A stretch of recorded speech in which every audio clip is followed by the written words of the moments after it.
اللهم صل على محمد وعلى آل محمد كما صليت على إبراهيم وعلى آل إبراهيم إنك حميد مجيد. اللهم بارك على محمد وعلى آل محمد كما باركت على إبراهيم وعلى آل إبراهيم إنك حميد مجيد. میرے محترم سامعین، دنیا کے اندر ایک مسلمان کے لیے جو سب سے بڑی چیز ہے وہ ہے ایمان. وہ کیا ہے؟ ایمان. اور ایمان کی دولت نہ رنگ سے حاصل ہوتی ہے، نہ مال سے حاصل ہوتی ہے، نہ حسب نسب سے حاصل ہوتی ہے. سب سے بڑی چیز ایک انسان کے لیے ہے وہ کیا ہے؟ بولو. ایمان ہے. میں ایک مسلمان کے لیے کہہ رہا ہوں، ورنہ جو اللہ کو نہیں مانتا وہ تو اس کے لیے ایمان کی کیا حیثیت ہے. لیکن مسلمان کے لیے جو سب سے عظیم شے، سب سے قیمتی شے وہ ہے ایمان. کیوں؟ کہ مسلمان کا قرآن پر ایمان ہے. اور قرآن کیا کہتا ہے؟ ان الذین آمنوا وعملوا الصالحات اولئک هم خیر البریہ. بے شک جس کا ایمان ہے اور نیک اعمال ہے، اولئک هم خیر البریہ، اللہ فرماتے ہیں کہ یہ تمام مخلوق میں سے بہترین مخلوق ہے. جس کے اندر ایمان ہو اور نیک اعمال ہو. قرآن کہتا ہے ان الذین آمنوا وعملوا الصالحات اولئک هم خیر البریہ. جس کے اندر ایمان موجود ہو، وہ اللہ پر یقین رکھتا ہو کہ اللہ ایک ذات ہے جو خالق ہے، میرا مالک ہے، مجھے پوچھنے والا ہے، مرنے کے بعد دوبارہ مجھے اللہ کے ہاں حاضر ہونا ہے. جس کا یہ ایمان ہو اور نیک اعمال بھی ہو، قرآن کہتا ہے، یعنی اللہ فرماتا ہے اولئک هم خیر البریہ. اس زمین پر کوئی مخلوق ہے تو اس میں بہترین مخلوق وہ ہے جس کے اندر ایمان موجود ہو. میری اور آپ کی نظر میں جس کے پاس مال ہو، اسباب ہو، رنگ ہو، حسب ہو، نسب ہو، میری اور آپ کی نظر میں قیمتی انسان وہی ہے. اور اللہ کے ہاں قیمتی انسان وہی ہے جس کے اندر قیمتی شے موجود ہو. اور قیمتی شے ایک انسان کے لیے کیا ہے؟ وہ ہے ایمان. وہ کیا ہے؟ وہ آپ کو رنگ و نسب، مال، دولت سے حاصل نہیں ہوتا.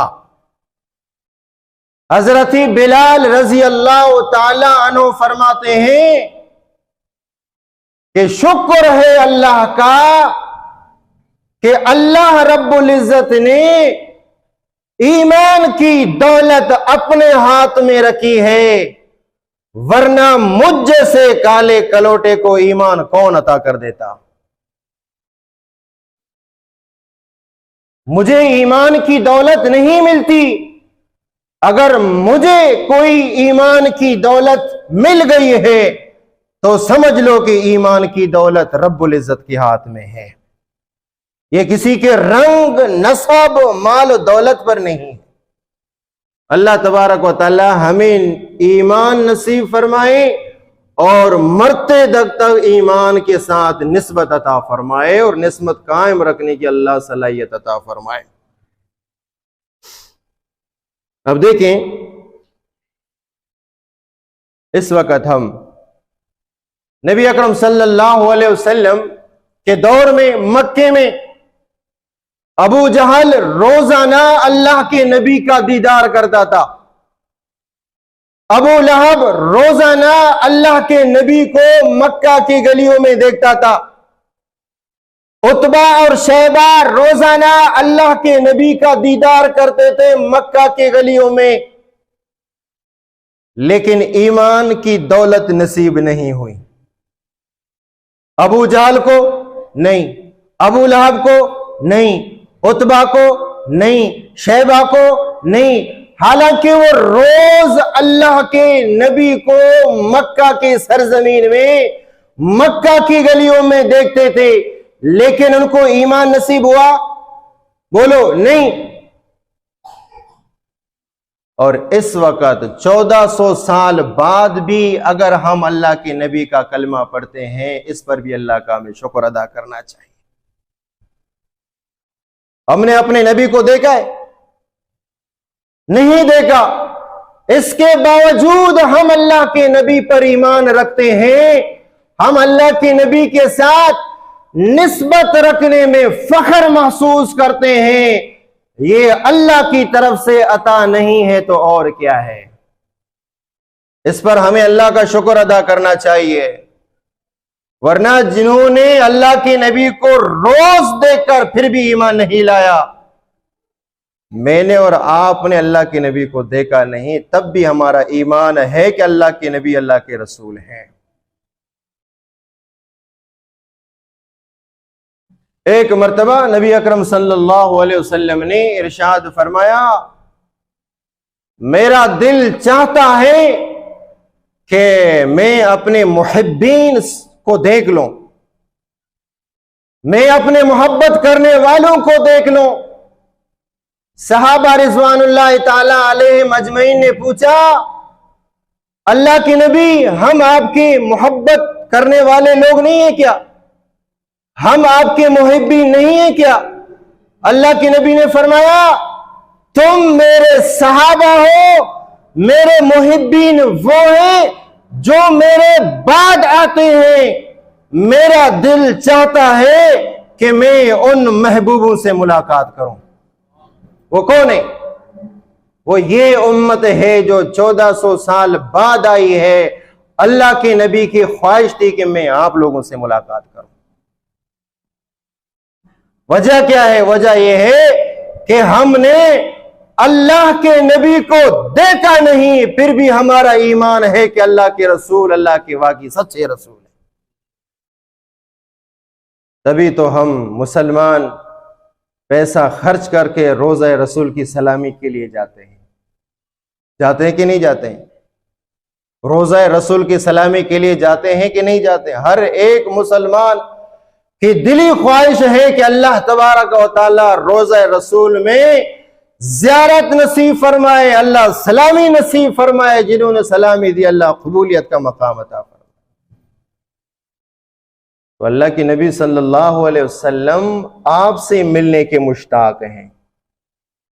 میرا دل چاہتا ہے کہ میں اپنے محبین سے ملاقات کروں۔ فرمایا اللہ کے نبی ہم آپ کے محبین ہیں، کہا تم میرے صحابہ ہو، میرے محبین وہ ہیں جو میرے بعد آئیں گے اور بن دیکھے مجھ پر ایمان لے کر آئیں گے، وہ میرے محبوب ہوں گے، وہ میرے محبین ہوں گے۔ میری دلی خواہش ہے کہ میں ان محبین سے ملاقات کروں۔ وہ محبین آج کی امت ہے،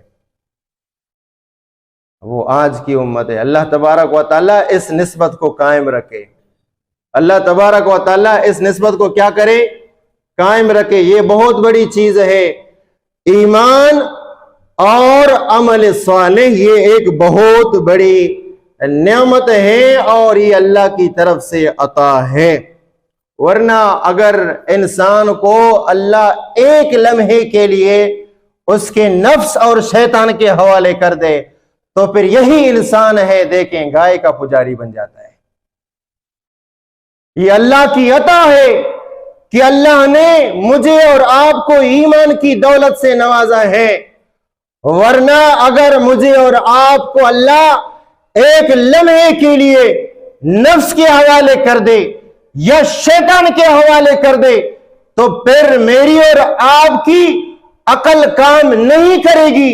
اس وقت پھر میں اور آپ کیا کریں گے؟ دیکھ رہے ہیں آپ لوگ قبروں کا سجدہ کر رہے ہیں، لوگ گائے کی عبادت کر رہے ہیں، لوگ اللہ کو چھوڑ کر بتوں کے سامنے سجدہ کرتے ہیں۔ وہ بھی انسان ہیں، میں اور آپ بھی انسان ہیں، لیکن اللہ تبارک و تعالی نے ایمان کی دولت سے نوازا۔ اس پر مجھے اور آپ کو اللہ کا شکر ادا کرنا چاہیے۔ اللہ نے مجھے اور آپ کو بہت بڑی دولت سے نوازا ہے۔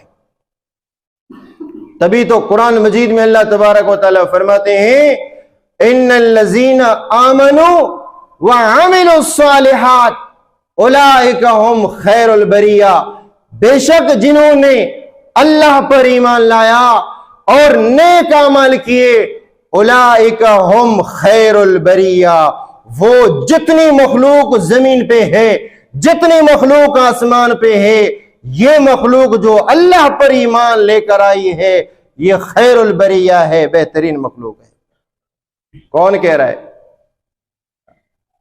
میں اور آپ کی نظر، میرے اور آپ کی نظر اور سوچ ہے کہ جس کے پاس مال ہو، جس کے پاس اسباب ہو، جس کے پاس پیسے ہوں، جس کے پاس واہ واہ ہو، لوگ آگے پیچھے گاڑیاں ہوں، تو میری نظر میں عقل مند انسان بھی یہی ہے، خوش نصیب انسان بھی یہی ہے۔ اللہ تبارک و تعالیٰ قرآن مجید میں فرماتے ہیں ان الذین آمنوا وعملوا الصالحات لہم جنات تجری من تحتها الانہار ذالک الفوز الکبیر، جس کے دل میں ایمان ہو، نیک اعمال ہو، اللہ تبارک و تعالیٰ فرماتے ہیں ذالک الفوز الکبیر، بڑا کامیاب انسان یہی ہے جس کے دل کے اندر ایمان ہو۔ اس بندے کی کیا زندگی ہوگی؟ نہ اللہ کو مانتا ہو، نہ اللہ کے رسول کا اقرار کرتا ہو، نہ آخرت کے دن کو مانتا ہو، اس کی زندگی کیا زندگی ہے؟ اس کی زندگی کیا زندگی ہے؟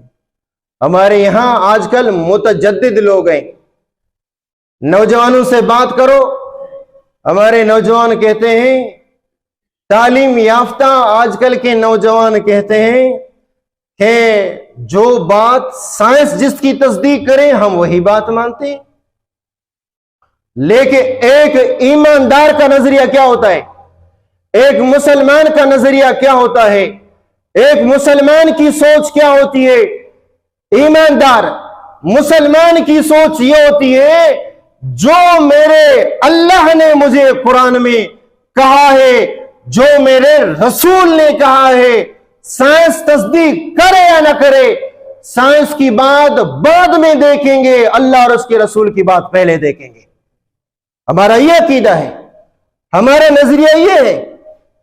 آج کل ہمارے نوجوانوں کے ذہنوں کے اندر یہ بات ڈال دی گئی ہے، اگر قرآن کی کوئی آیت، قرآن کا کوئی حکم سائنس کے مخالف ہو، لوگ کہتے ہیں یہ کیسی بات ہے جس کو سائنس نہیں مانتی؟ بھئی یہ وہ بات ہے جس کو میرے اللہ نے فرمائی ہے، جس کو میرے رسول نے کہا ہو، سائنس تصدیق کرے یا نہ کرے۔ وَمَنْ أَصْدَقُ مِنَ اللَّهِ قِيلًا وَمَنْ أَصْدَقُ مِنَ اللَّهِ حَدِيثًا، اللہ سے بڑھ کر کس کی بات سچی ہو سکتی ہے؟ اور ہماری عقل کیا ہے؟ ایک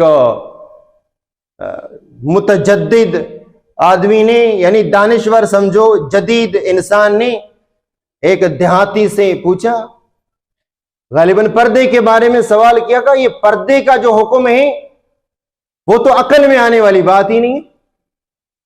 آج کل بھی بہت سارے ہمارے ادارے والے یا ہمارے بہت سارے تعلیم یافتہ لوگ، تعلیم یافتہ میں نہیں کہتا ہوں، تعلیم آفت لوگ، یہ تعلیم یافتہ نہیں ہے، تعلیم کے آفت ہیں۔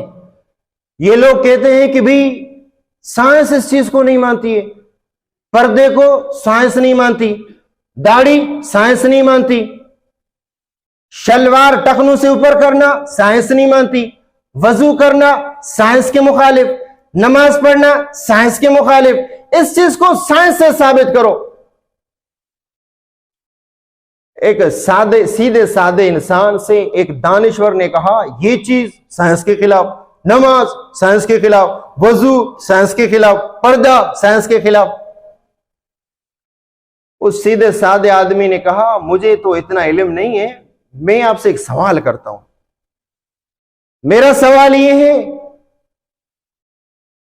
چارہ ہے نا، چارہ گھاس ہے، چارہ ہے، چارے کو مختلف جانور کھاتے ہیں،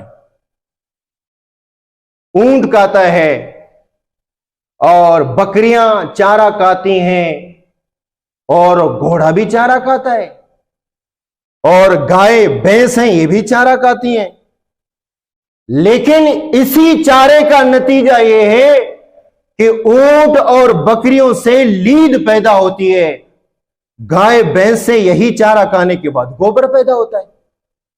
تو آپ دانشور ہو، سائنسدان ہو، سمجھدار ہو، آپ مجھے بتاؤ اس کی حکمت کیا ہے؟ ایک قسم کی گھاس ہے، دو قسم کے جانور کھاتے ہیں، ایک سے الگ چیز کا اخراج ہوتا ہے، دوسرے سے دوسری چیز کا اخراج ہوتا ہے۔ آپ بتاؤ آپ کی سائنس کیا کہتی ہے؟ چارہ ایک ہے، تمر ایک گھاس ہے، آپ اس کو بکری کے سامنے ڈال دیں 1 گھنٹے کے بعد رزلٹ دے گے، اور گائے بھینس کے سامنے ڈال دیں اور آدھے گھنٹے کے بعد 1-2 گھنٹے کے بعد رزلٹ دے گے۔ اور دانشور صاحب تیری سائنس کیا کہتی ہے؟ ایک قسم کی گھاس، 2 قسم کے جانور، نتیجہ الگ نکلتا ہے۔ بولا یہ میری سمجھ میں نہیں آتا۔ بولا تجھے گوبر اور لید میں فرق سمجھ میں نہیں آتا، تم اتنے بڑے اللہ کے حکموں کے میں اعتراض کرتے ہو، یہ تمہاری عقل پہ مار، تمہاری عقل کہاں گئی؟ جس کو لید اور گوبر میں سمجھ نہیں آتا وہ اللہ تبارک و تعالیٰ کے احکام کے اندر اعتراض کرتا ہے۔ بتاؤ اللہ تبارک و تعالیٰ نے جتنے احکامات دیے ہمارے لیے، سائنس بعد کی بات ہے، اللہ تبارک و تعالیٰ کا حکم پہلے ہے۔ وہ ہمارے عقل میں آئے یا نہ آئے، ہمارے ذہن میں آئے یا نہ آئے، سائنس اس کی تصدیق کرے یا نہ کرے، جو مجھے میرے رب نے کہا، جو مجھے میرے رسول نے کہا، اللہ اور اس کے رسول کی باتیں پہلے نمبر پر۔ یہ ہے ایمان۔ کہ دعا کریں اللہ تبارک و تعالی ہمیں ایمان کی دولت نصیب فرمائے۔ یہ بہت قیمتی شے ہے۔ ایمان کیا ہے؟ بہت قیمتی شے ہے، اور ہر انسان کو یہ قیمتی شے مال کی بنیاد پر، اسباب کی بنیاد پر اور حسب نسب کی بنیاد پر یہ چیز نہیں ملتی، یہ اللہ تبارک و تعالی کی عطا سے مل جاتی ہے۔ فرمایا ان الذین آمنوا وعملوا الصالحات سیجعل لهم الرحمن ودا۔ اب دیکھیں نبی اکرم صلی اللہ علیہ وسلم جب معراج تشریف لے گئے، نبی اکرم صلی اللہ علیہ وسلم جب معراج تشریف لے گئے، میں ایمان کی بات کر رہا ہوں کہ ایمان کیسے انسان کو نصیب ہوتا ہے۔ نبی اکرم صلی اللہ علیہ وسلم ایک ہی رات میں، قرآن کہتا ہے سبحان الذی اسرا بعبدہ لیلا من المسجد الحرام الى المسجد الاقصى الذی بارکنا حولہ لنریہ من آیاتنا۔ ایک ہی رات کے اندر اللہ تبارک و تعالی نے مکہ سے مدینے کا مکہ سے مسجد اقصی کا سیر کیا، جو مہینے کی مسافت ہے۔ اللہ نے ایک رات میں اپنے حبیب کو مکہ سے مسجد اقصی کی سیر کرائی، پھر اس کے بعد ایک آسمان، دوسرا آسمان، تیسرا آسمان، 7 آسمان، سدرۃ المنتہا، پھر جہاں اللہ نے چاہا اپنے حبیب کو لے کر گیا۔